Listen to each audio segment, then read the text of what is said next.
Cindy Lee Cassell, I have been so excited about this conversation. What you do is spectacular. Blending in your experience with therapy, bringing in the spirituality, which is so important. You are a painter, you're a life coach. Earlier we were talking about feelings, and there is this stigma that don't feel your feelings. Right. I loved what you were saying about that. If we do not acknowledge our feelings, how are we ever going to grow and build that foundation to rise up, which is what you're all about, helping people elevate in life. So let's talk about that. Yeah. Feel our feelings. And I love what you said about them being like our friend. Yeah.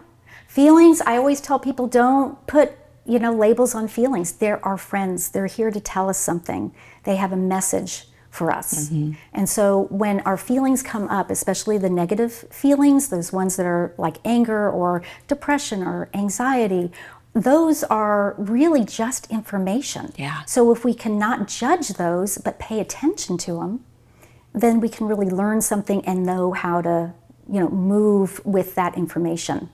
That they're really there for spiritual gifts, to help teach us something. Yes. And so if we can really pay attention to those, and we have to be able to tolerate and relax into the feelings that don't feel so well. We tend to run for them instead of just lean into them. So part of it is just learning to create a tolerance for sitting with those feelings until you can figure out what the message is. I always say they are messengers. Yeah. They are teachers. So what would you, when you have a client, say I'm your client, Right. and I know this from experience because I did run from my feelings. I numbed them. Drugs, Sure. alcohol, overworking, over-exercising, being so consumed with my appearance and appearing perfect, Right. building up my career, the resume and all of that. Right.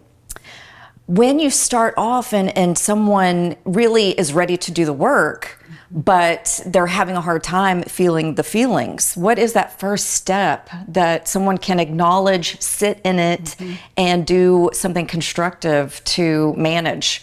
And always, we can have a whole nother conversation about codependency because you're trying to manage everybody else's emotions, Right. and you don't know how to manage your own. What is that first step for someone to embrace their feeling, that uncomfortable feeling, and then move past it, like you said? Right. Well, I think the first thing is to just embrace it and don't feel afraid of it. Afraid. Fear. Don't feel the shame about not having it all together. We all experience these things. We're human. And if we're not human, then, we expect or think that we should be more than what we are able to deal with. And it changes from day to day. But the first thing is really just acknowledging the amount of impact that our emotions or what we're experiencing is having on our lives. Are you not functioning well in the daily life? Are you so anxious that you're not producing well at work? Are you having interpersonal problems with your relationships, either at work or love relationships or with your family, and we can acknowledge the impact that that's having on us, and then know that there's support, that we can go and have a safe place to start unraveling and exploring what is really underneath it all. Yeah. Yeah. So when you tie in spirituality with the therapy, we feel the feelings. It could be something internal. We can work ourselves up, or just the reaction of something external, a boss at work or a spat with your partner at home, your kids are going crazy. How does spirituality tie in to feelings? Well, we are, the spirit is on that right side of our brain. It is connected directly to our feelings. And so our spirituality and understanding our spirit and what it's there to teach us is a big key to connecting with our behaviors, our thoughts. I don't think you can separate it. But a lot of people are not aware that we are I believe we're spiritual beings having this human experience, right? And so we have to learn how to straddle both worlds of the spiritual feeling side, the intuitive side, the connection to all, to these daily struggles that we have here on earth. Yeah. And so for me, it's like you can't really separate. The reason I became a spiritual director is because it's one of the major tools that people can use to deal with this life. Yes. And so in my spiritual direction as well, I combine all of that so that you can help people navigate the spirit part of themselves and the human part of themselves. And then dealing with how is God or the universe or however they, define spirit for them, how they can bring these two in harmony. Because that's where the balance. I always say the golden egg really in life is creating this beautiful balance in life. Absolutely. Yeah. And that is creating the spirituality. So I'm super excited to wake that up in people. And they don't have to hit rock bottom. So I mentioned the ways that I would run from my feelings, shove them down, eat them down, drink them down, like most people do. People are over scrolling now. I had a client say that she realized that scrolling Instagram was her whoopee. Yeah. Like a blanket. She was like, that was my little, and it blew her mind to be in her late 40s, realizing that whoopee transferred to something, if you don't deal with whatever you're trying to run from, can just transfer. Right. So I realized when I had that rock bottom moment, that was the first time someone had given me the book, The Artist's Way by Julia Cameron. And I'm an artist as well. Awesome. And so all through my 20s, when I had not dealt with this trauma in my teens, I couldn't draw a stick figure. When I had gotten an art scholarship to college, art was my whole life. Right. I was that little kid drawing on the floor of my bedroom for hours by myself. So I realized just from the morning pages that she recommends that you do in doing the brain dump that I was spiritually disconnected. I was completely disconnected from my spirit. So I was 30 years old, realizing that from 16 to 30, completely disconnected. And it can happen so easily. Yeah. It doesn't have to be that rock bottom moment. It doesn't. Yeah. And I think you bring up a good point. The challenges with society today is this instantaneous scrolling, the dopamine all the media, hit. The dopamine hit, and it's a way that people can escape. Yeah. Or they say they're decompressing, but a lot of times they're really disconnecting. Yeah. And instead of learning how to really bring themselves back to their center, back to their heart, I always try to tell people, put down your phone when you get off of work. Sit with a hot cup of tea in the backyard if you can. Sit in your favorite, sweater or blanket and just be with your thoughts. Just allow yourself to come back and do a review, like how did today go? How did I allow myself to, what was the good things about today? How do I feel about myself? What were the challenges? How am I feeling in my body? Is there any challenges that I need to really work through because of what happened today? And so instead of escaping, we need to turn back towards ourselves, turn back into making it comfortable to be within our own body, our own space, our own mind, and not be afraid of that and embrace that so that we can come back to that center and that balance. Escape is such a great word, and I'm guilty of it. I catch myself and I always say that, well, I have to work on my phone. The phone is such a big part of my mission, and I call it my mission field. It's like I'm a fisher of women and wanting to connect and share my message with them. But it is such an escapism. And it can be. When you look, what you just mentioned about sitting with yourself, it's a daily assessment that I think people don't want to make. It's assessing, how did I do today? I always recommend women at the end of the week, it's Friday, today is Friday. What wins did you have? Yeah. And I always say, what crown up moments when you didn't take your crown off for anyone and you stood boldly in your power and you advocated for yourself and you spoke up and celebrate those wins. It could be something very small. It could have been something like, oh, I didn't go to the phone this evening And not even the bottle of wine. I sat with a cup of tea and assessed my day and gave myself a pat on the back. Right. We don't do that enough. No. Especially as women, we don't sit there and really allow ourselves to celebrate our wins, celebrate those triumphal moments. It's all part of our healing process. Yeah. It's all a part of our development, our spiritual development, is the awareness, self-awareness, bringing a high level of consciousness to what am I doing today? And if we don't reground ourselves and we don't allow that as a ritual in our daily lives, then we can truly just disconnect and we don't even know we're doing it. Right. You know, so awareness, and I think forming rituals, forming patterns of behavior that can keep us on track, so that we can go out and do all the things. We can do the phone and we can do the work and we can serve people and do all of the things. But without that recentering back to where we are, then we lose ourselves in the process. Absolutely. I call it plugging in.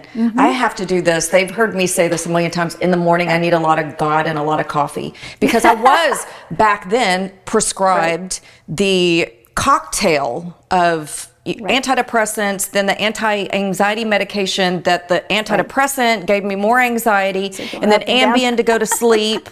And then I was still abusing drugs and alcohol recreationally.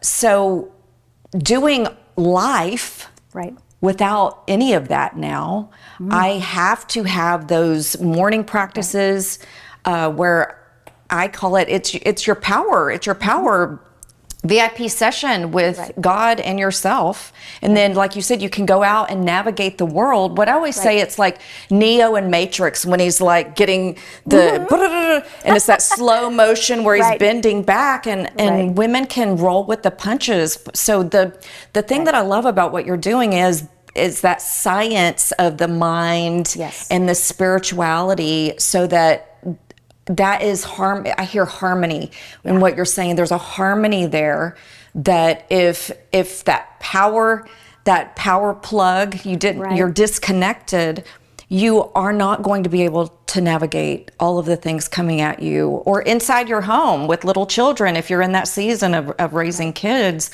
and going into the workplace, navigating, I say peopling with the people. Peopling with people is difficult. It's exhausting. So, it can be. Yeah. So if you're disconnected and you don't have the harmony, so we need a guide. Often people can't do this on their own. I know I was given a book that led me to get therapy, to get coaching and reach out. So in what you do so beautifully, even the word self-awareness, people don't know what that is. I mean, you hear the words put together, but to actually practice it, what is the first step on the journey with you, that when you say acknowledge, feel the feelings, and raise the self-awareness? How do you get someone started on that journey? I love the technique of journaling. Not everybody's a journaler, so I always allow them to do a variety of different things. Some people don't like to sit with their thoughts and write it out. You can do a creative journal. You can do doodles, you can do collages, you can do a lot of different things, but it's about sitting down with your life, with issues that are coming up for you, and allowing yourself to hear and quiet the mind. I love prayer, I love meditation, I love soft music, I love candles. I love, so setting an environment that can create that. But when I work with people, I always ask them, well, how are you feeling? And if people can't describe that because they are not connected with the feelings, then I will go into different exercises that can get them in touch with those feelings. I incorporate creativity as well. So really doing a variety of different exercises with clients that allow them to tap into, what is it that your spirit is speaking of, and where is the pain point? And so I'm not sure if that's what you were asking. No, that's good. Am I on task? Yeah. Okay. Absolutely. So the first step is really allowing yourself to really touch base with yourself, and it's learning how to sit still. Yeah. That was something I wasn't good at. In my earlier life, I was doing the outrunning. And when I learned how to start meditating and sitting still first, anyone that meditates understands that when you get into that flow, and for me, because I'm an artist, when I'm at my easel, again, that's a very meditative process. And so when we can just sit, even people that have a hard time really having trouble sitting, then I say, let's do some Tai Chi, or let's just create some movement, walking in nature. Yes, walking, praying, the moving meditation. The moving meditation. Yeah. So, you have to start with where people are at. Right. Where is their level of tolerance to sit with discomfort? And then you learn how to move with them and give them suggestions that they can tolerate. So we're always looking to how to keep them within the window of tolerance that they have, but then expanding it just a little bit at a time, so that they can start growing and expanding in that area. And then, when I first start working with people, they can't sit still, they don't know what they feel. A few months down the road, they're sitting, they can articulate, they're creating, they're moving that energy through them. They know where these pain points were from, and we start going to work on them. Oh, that's so good. It's really freeing. It's wonderful, because I always tell people, you can't afford not to take the time to do this, because you will pay in your health. Yes. You will pay in your mental health. You will pay in your relationships. You will pay with just the energy leakage that happens during, the not paying attention.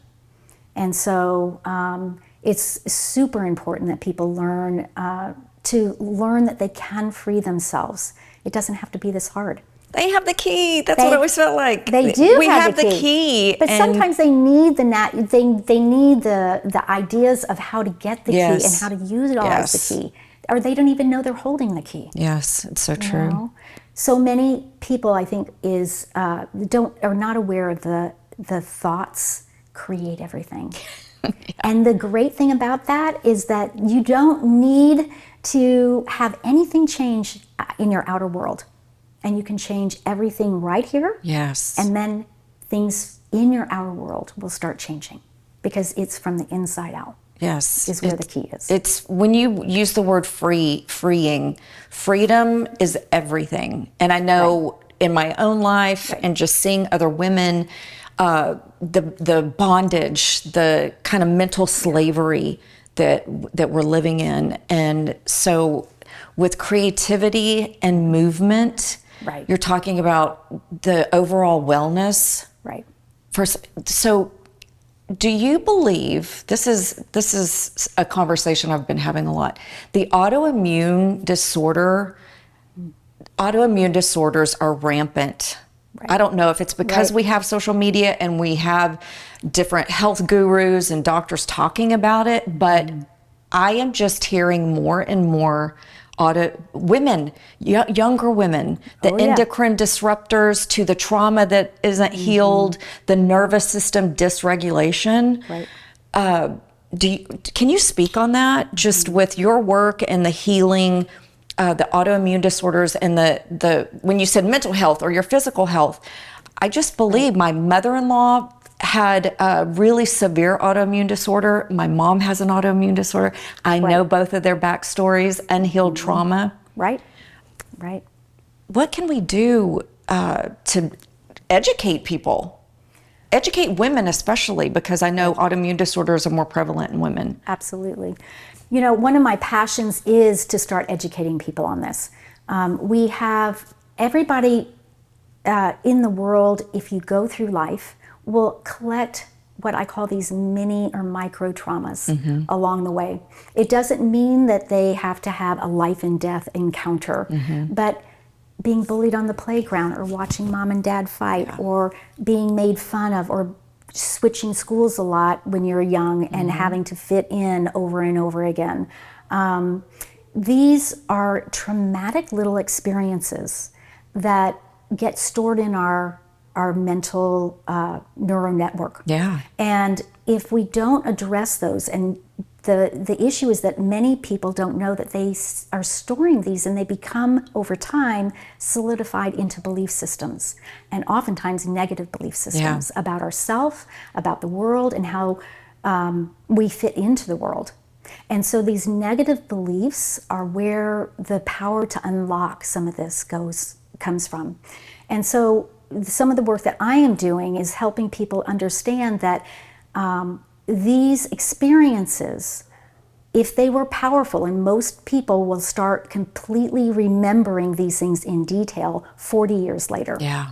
That's a powerful trauma experience. And so when we can validate that, address that, and then with this new technique of EMDR, it has revolutionized my practice, because people are now able to identify exact experiences, exact memories that are trapped in the prefrontal cortex of our mind, and we can go in there and pinpoint those, identify those, and then help them reprocess. The reason that people get anxiety and depression and all the things that you talked about, PTSD, is because there was the one common thing, whether it's a huge trauma or a small trauma, is that there was no way out. Yeah. When you're a child, you can't leave the home and take care of yourself. Right. If they're witnessing things in the home or feeling the anxiety of the home, you can't not unhear that. And so when we can learn how to go towards the actual memories, and then in EMDR, what we're doing is we're able to neutralize through bilateral stimulation, which means we access the memory, and then we start stimulating the right and the left side of the brain, back and forth. And it helps them move through that process very quickly, and they can do it without even talking about it. Wow. That's the beautiful part of that. They don't have to go back into the trauma, but they can reprocess it, and it helps it actually integrate into a more integratable way in our neural network system in our brain, that we can actually take, and then it starts neutralizing that reactiveness.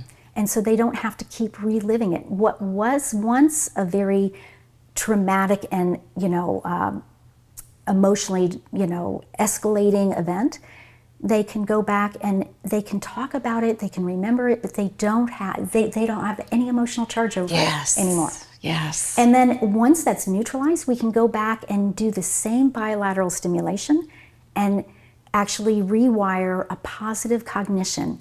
The question would be, what would you rather believe about yourself instead? Yeah. And so we then get to rewire that into the brain. And so they all of a sudden have a completely different viewpoint of themselves about these experiences, and people are moving beyond what talk therapy has been able to do. Right. And it's pretty exciting. It's so exciting. It's almost like a rebirth. It is. Because you're the same person, but being able to have, as you're talking, it's as if I can see your brain has all of this new space. Because it has all this space has been taken up by the traumas, or your amygdala is, I don't even know the right words for it, but I know the amygdala stores that as well. The hippocampus, all of that. It's all taken up space, and it's as if you have just all of this new playground, or I know the reference to your mind being like a beautiful flower garden. Yeah. And I always picture it as I was healing that, God is uprooting all of these negative things. And so those neural pathways and planting new seeds. Right. And what are you doing every single day to water that? Is it the journaling? Right. Is it your moving meditation and your walk, your visualizations, the affirmations? Right. I'm a big believer of affirming yourself, remothering yourself. Right. And I pictured that as, you said, having a cup of tea, and as you're assessing the day instead of scrolling. And I thought that is a beautiful time to,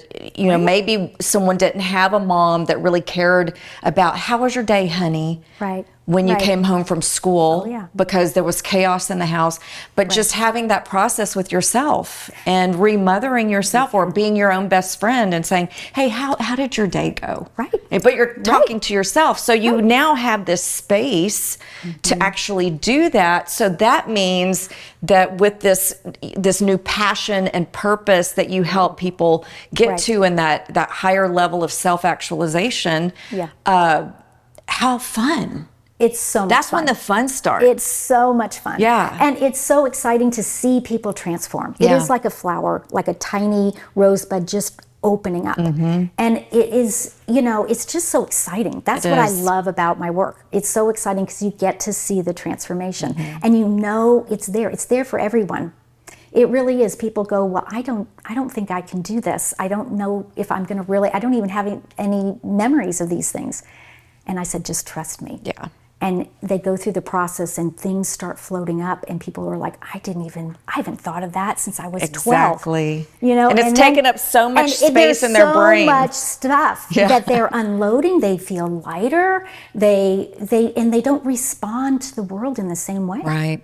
Well, they actually, what I love to say is that you learn to, with the self-awareness, managing your emotions and the toolbox that you give them, you're able to respond instead of being just in constant reaction to the world. Right. You can actually pause. What am I feeling about this? Right. How can I adjust, respond, pause? The power of the pause is huge. For me, for somebody that was very just did not roll with the punches at all. So the exciting part with newfound things that they maybe never even allowed themselves to explore that they wanted to do because the spirit is disconnected, the brain and the spirit is filled with all of this, like it's a loop. A daily loop. It is. Right? When you just replay these negative thoughts. So EMDR is a method of therapy that we can now use to actually help to relieve the trauma and go in and through bilateral stimulation, stimulating the right and the left side of the brain, we can go in and we can create we can take these traumatic experiences off the nervous system. And so it is an 8-phase modality. We do a lot of history taking at the beginning. Then we actually we start identifying these most recent examples. Say somebody is wanting to take care of anxiety. They're having a lot of anxiety in their life. We will identify these recent examples of how that's showing up in their life. And then we will start identifying past experiences as early as they can remember with where did the roots for the anxiety come from? What were these anxiety producing moments that felt really big to you in the past? Once we identify that, then those are the memories that we will target to reprocess. And so once we identify that, we'll go in and we'll create, we allow them to understand how that experience, the negative beliefs, how it affected them. What were the negative beliefs they were believing about themselves? What was the worst part of that experience? And what would they rather believe about themselves instead? And so when we bring up this light bar, I do it through eye movement because I do a lot of my work remotely, but you can also do it audibly. You can also do it tactilely. And so it's just about switching your focus from the left to the right side of the brain. It accesses the part of that amygdala where it's stored, and it can actually start moving rapidly. So all we do is we say, I want you to hold this memory in your mind, bring a picture up of your mind of what that represents and what that feeling was when you were experiencing it. And then at the same time, I want you to hold the negative belief, such as maybe I'm helpless. And I want you to just follow the green dots in this light bar, and I'll run it. And they will just hold those two things, and the light starts running and it starts stimulating their brain. And all of a sudden, these memories, these sensations, these awarenesses, these insights start coming up to the surface. And then I will go for so long, maybe 20 passes, and then we stop and I'd say, what are you noticing now? and they'll share what they're noticing. And I'll say, okay, focus on that. And we start running the lights again. Wow. And then as it continues, then they still keep going until there is no change, till they don't notice anything else. Then we know it's redone. And we always take a scale. On a scale from 0 to 10, how disturbing does that feel to you? And at the beginning of the therapy, it may be a 10. And then as I continue each of these sessions, I'll say, again, where are you on the scale for disturbance? And you'll start seeing it come down and we go till it's a neutral, where that doesn't create any emotional disturbance in me at all. Wow. And then we know we're done with reprocessing. Then we do the installation of the positive cognition, or what would I rather believe about myself instead. And the same way the lights run, it works in reverse. So it then empowers that, and it starts transplanting that new belief in the brain. Wow. And we keep running it back and forth, and it gets stronger and stronger, and we take a scale on that. How believable do you feel this positive affirmation is? And a lot of times when they start, it's really kind of low, because they don't really quite believe that yet. We won't stop until we get to a solid, at that scale, a 7, which is the most. And then they come out, and then we know we're done. Then we check the body. I want you to hold that positive belief when you say, yeah, I really believe this. Then I go and do a cellular check. I'll say, I want you to hold this positive cognition in your mind. And I want you to do a body scan, which is I want you to scan your entire body, moving from the top of your head all the way down to the bottom of your feet while you hold that positive affirmation. And look for any signs of anxiety, any unusual or uncomfortable sensation in your body. If there is any sensation at all that is uncomfortable, then we have them focus on that part of the body and we run the lights again. Wow. Because these things get stored cellularly in our body. And so we move all the way through the process until they are clear from their belief system all the way down to their body, and it's just transformative. You use the word neutralize, and I'm just picturing as you're talking, like it transmutes. It does. It transmutes from this thing that's held them captive or ruled their life, transmutes it into power, the pain to power. Exactly. So then, to me, it's like that juicy, amazing, the fun part where you can take someone to fully, what I call fullness, the fullness of life, what they're called to do. They're living with more purpose. Right. So talk on that. Yeah. I know you have you're working on a program. Yeah. I'm developing a program that kind of helps people move through this process all the way through, that they can do on their own or use, and do it in conjunction with therapy or life coaching. So absolutely. So you have to start with the renewal of the mind. The problem is that we hold these experiences in our mind and we believe lies about ourselves. It's the lies about ourselves that I'm not good enough, I'm unlovable, I don't belong, or I'm helpless, that literally captivates and holds people captive. And so once we go to work on straightening out and getting rid of the distortions, and then working to restore the mind, then we can, they're in a different place to start filling that vessel back up. And then we go to another stage, which is self-love. How do I nurture my heart? And how do I give myself love?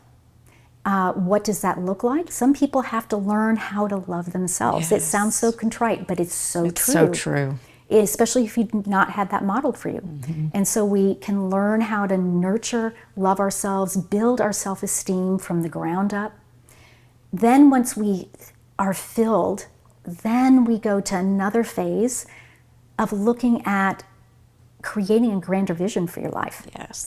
We're not back where we were before. So it's like a whole new you. So what can you envision in your life now? And we start dreaming. And we start moving from, at first I talk about, we have to work with the innovation, the imagination, and the inspiration. So there's a whole phase where we start letting people go play and experience and start feeling their gifts, acknowledging their gifts, experimenting with what they like, what feeds them, what elevates them, what makes them feel whole and peaceful, and all the things that they want to bring into their life. And we identify then through them what, through that process, really who they are.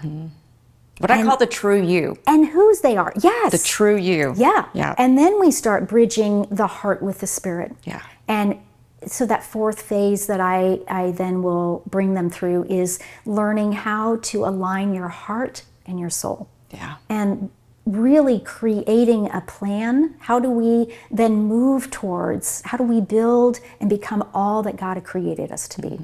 And so it moves them to this divine place of, this is what I was born to do. Yeah. And that's where you get the passion and the purpose. And that is so amazing. It's so exciting. It's so exhilarating when people can get to that level of their spiritual essence of what they're here to do, and then the whole world changes around them, and then they start being this light that goes out into the world, that it can just then ripple in their whole sphere of influence, which is really pretty exciting. And there's no more depression, no more anxiety, no more self-doubt. Yeah. It doesn't mean that we don't have those things that will trigger at times, but that they know where they're going.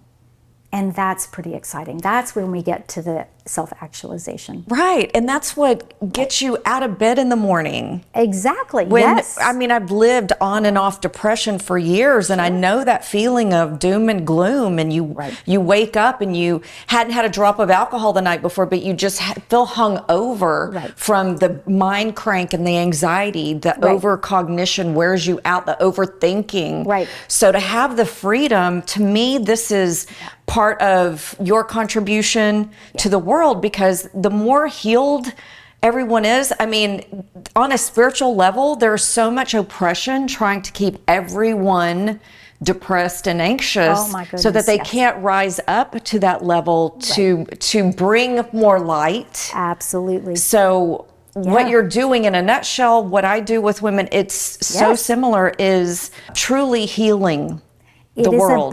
It is healing the world. It is about, healed people heal people. Yes. Yes. Hurt people hurt people. Yes. And so it is so important that we all take responsibility to start on our healing journey, to get healed, so that we can pass this down generationally, and this world can change. We can unify. We don't have to be divided from ourselves, from each other, from one another. It is all about passing on the love, the humanity, loving and embracing one another. We need this so badly. Yes, and it's so beautiful to see and witness. I'm sure you notice it too. It's that if you're on Zoom and they come back for the next session and they've got that twinkle in their eye. Yeah. It's like, I can see it. Yes, the light. I call it the light bulb. The yes, light bulb's it's like off, the light is coming through their eyes. Their eyes start changing. The timbre and tone of their voice sounds more powerful. Right. It has excitement. It has energy. Energy is everything. I can just feel, even through Zoom, you can feel their energy. Absolutely. So what is this? Is this a 60-day program, a 90-day program? It is a 12-week program. So it is so we have the 4 phases. Each phase has 3 classes in it. And in each class, I actually take people through a therapeutic practice, I take them through a creative practice, and I take them through a spiritual practice. And so we get to integrate all 3 in each phase, and we keep learning over and over through repetition, so it actually gets solidified in our spirit towards the end of it. The repetition is everything. Right. Can't just do it one time. Energy, Cannot do it one time. Right. So do you have them do the creative part with getting vision for their life? Do you do vision boards and mood boards and have them do that? All of that. Yeah, I will take the creativity. So I bring in my training as a professional artist to bring in everything from music to all kinds of, writing to painting to using any kind of technique, because everybody's different, Yeah. right? But I'm a dancer as well. I love people to move, but to use all of the creative gifts. And so I try to get a variety where it hits all of those things for people, because people learn in different ways, but they're going to resonate. But the vision boards, and it's about really proposing questions that get them to think outside of the box and to elevate their thinking in, tapping into the spiritual aspects of who they are, not just the mental aspects of who they are. We're human beings, and it's so complex and so diverse, and there's so many parts. It's a layering process, and so to embrace all of that. But yes, I bring in all of these different modalities, and then I'm a spiritual director as well. And so in those, we will look at different spiritual practices, prayer, different kinds of prayer, different kinds of meditation, different kinds of readings, spiritual readings from different perspectives. Where are they plugged into community? How are they serving? So through study and contemplation and action, those are the spiritual disciplines, and we kind of look at all of those as well. It's beautiful. Yeah. We've heard the term coming home to yourself. Right. So there's that aspect of it, and it's just this childlike taking people back. So when I had trauma hit and art was my life, and then all of the things that you did that lit you up. Right. I always tell women that. I'm like, what do you do that lights you up? Right. Get started there, where you don't have to pee, you're not hungry, you You're get in the into flow. Yeah. You're so into flow that you lose track of time. And it is those things often that we love to do as a kid, and kids just dance around and they create. I'm a tomboy. I would go mudding. We're making mud pies, getting your hands dirty, getting out in nature, painting, all of those different things. That the adulting plus the depression plus the unhealed trauma plus the negative beliefs, the lies that we're speaking over ourselves or were spoken over us. Turn us into people that we don't even recognize anymore, and just live what I always say, what mask do you need me to wear today? Right. And so we get back, you're taking people back to their true essence, their authentic self. We come out into this world beautiful, pure beings. And through the process of life, some of that starts getting etched away.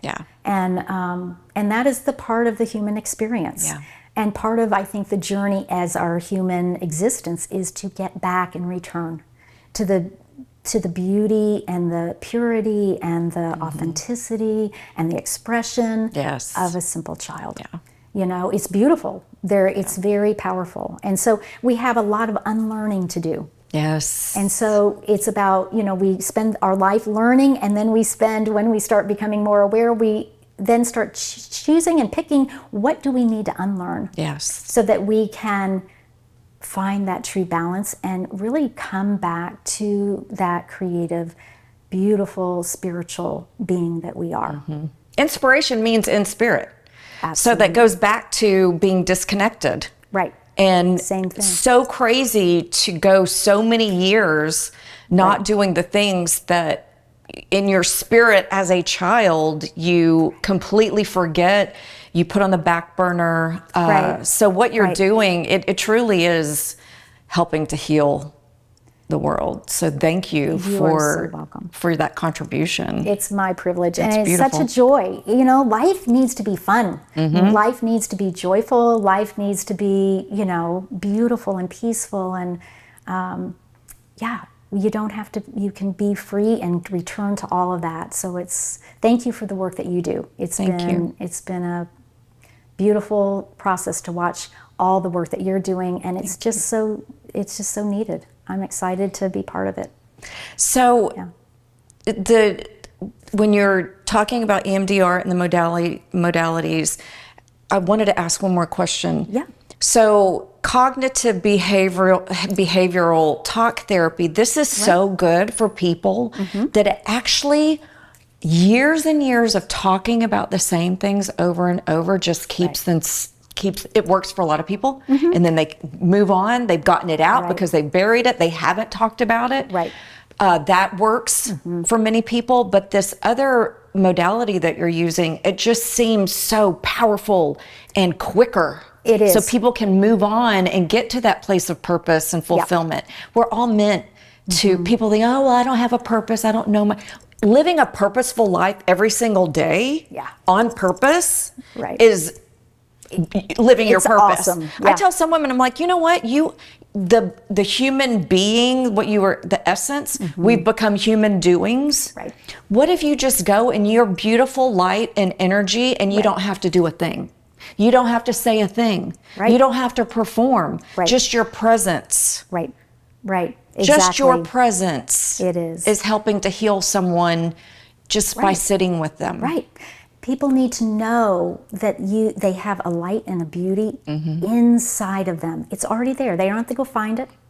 They just need to be aware of it and let it come through. Yeah. Gotta unleash it. Yeah. Let it free. Yeah. Let it go. Yes. And so it's really, really powerful. And yes, EMDR is a lot quicker. Yeah. I love cognitive behavioral therapy. It's what we did, and it's both of these modalities are scientific based, and they both work. The problem with cognitive behavioral therapy is that it takes a lot of consciousness and consistent consciousness of an individual that can hold all the tools to rewire their own brain. In EMDR, you have a facilitator that helps you, and this bilateral stimulation, it's really powerful. It really does help to move and integrate, and it's just a miracle. When we had the training on it, I was working on my own trauma, and it was amazing. Yeah. Something that I couldn't shake. I knew the story, but sometimes the story, kind of retelling it, only reinforces the belief system. Yes. So what's neat about this EMDR is that it goes in and actually helps to rewire as we're doing it. And people don't have to stop and think in the middle of their day, okay, what did I just think? And how does that make me feel? And how do I turn that around? You know, we do the work in real time right there. And then we seal that up and people can go off and close that door and go on to their work or whatever they need to do. And then we pick back up the next session right where we left off. So we can open and close that door, but it's a continuation. Yeah. Now this therapy is kind of a weekly therapy because we want to have access and keep that process going. So it's not something you do occasionally or once a month. It is something a lot deeper and it is more intense, but it's well worth it. So you're helping them get rid of the lies, step into that truth, and rewrite a new story. Yes. Live with purpose, raise the entire light and energy of the world, and that's exactly what we need. Thank you so much. Thank you. I gleaned from your wisdom and cannot wait for everyone else to meet you and grow and learn and heal with you. So thank you for your time. Thank you, Tiffany. This has been a real pleasure and a privilege. Thank you so much.